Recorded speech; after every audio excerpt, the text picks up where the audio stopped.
তৃতীয়বারের মতো ভারতের প্রধানমন্ত্রী হিসেবে শপথ নিলেন নরেন্দ্র মোদী। কিন্তু প্রতিবেশী দেশ পাকিস্তান এখনও অভিনন্দন জানায়নি তাকে।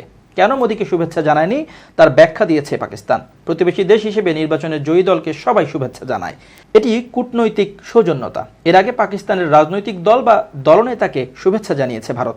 পাকিস্তানও জানায়নি তা নয়, তবে 2024 সালের লোকসভা ভোটের পর এ বিষয়ে কিছু বলেনি পাকিস্তান। ফলে প্রশ্ন উঠছে, ভারতের সঙ্গে কূটনৈতিক সম্পর্কে কি উন্নতি চাইছে না পাকিস্তান? এর জবাবে পাকিস্তানের পররাষ্ট্র দপ্তরের মুখপাত্র মুমতাজ জাহরা বালোচ বলেন, ভারত সহ সব প্রতিবেশী দেশের সঙ্গেই সহযোগিতামূলক সম্পর্ক চায় পাকিস্তান। তাহলে তৃতীয়বারের জয়ের জন্য মোদীকে শুভেচ্ছা জানায়নি কেন? এই প্রশ্নের জবাবে বালোচ বলেন, কোন দেশ নেতা হিসেবে কাকে বেছে নেবে সে ব্যাপারে আমাদের কিছু বলার নেই। আমরা মনে করি ভারতের নাগরিকদের তাদের পছন্দের সরকার বেছে নেওয়ার অধিকার আছে। সেই সঙ্গে তিনি আরও বলেন, যেহেতু ভারতের নতুন সরকার এখনও গঠন হয়নি এবং প্রধানমন্ত্রীর শপথ হয়নি, তাই এ নিয়ে এখনই কথা বলা অর্থহীন। ভারতের সঙ্গে পাকিস্তানের সম্পর্কের উন্নতি নিয়ে তিনি বলেন, পাকিস্তান সবসময়ই চেয়েছে দুই দেশের সব সমস্যা মিটুক।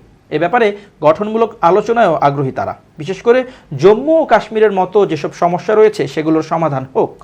ভারত ও পাকিস্তানের সঙ্গে আলোচনার ব্যাপারে বরাবর আগ্রহ দেখিয়ে এসেছে।